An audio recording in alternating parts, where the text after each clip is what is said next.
মশলা মাখানো মাছগুলো দিয়ে দিলাম।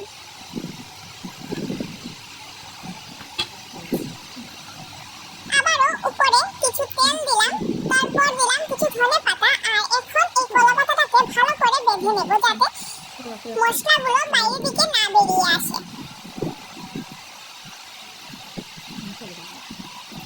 এই দেখুন খুব সুন্দর করে এই কলা পাতাটা আমি বেঁধে নিলাম। আর এখন একটি সুতোর সাহায্যে এটাকে আবারও ভালো করে বেঁধে নিলাম। এবার একটি কড়াই বসিয়ে কড়াইয়ের মধ্যে দিয়ে দিলাম অল্প তেল। আর এখন এই কলা পাতাটা কড়াইয়ের মধ্যে রেখে দিলাম, কিছুক্ষণ ঢেকে দিলাম। তারপর কিছুক্ষণ পর দেখুন আমার এই কলা পাতা দিয়ে পুঁটি মাছের ভাপাটা রেডি হয়ে গেছে। আর এখন আমি আপনাদের খুলে দেখাচ্ছি কেমন হলো। এই দেখুন কি সুন্দর হয়েছে, আর এটার গন্ধে কিন্তু পুরোটা ঘর মোহিত হয়ে গেছে। আপনারা এরকম একদিন অবশ্যই বানিয়ে খাবেন। আর এই পুঁটি মাছের ভাপাটা কিন্তু খেতে খুবই দারুণ।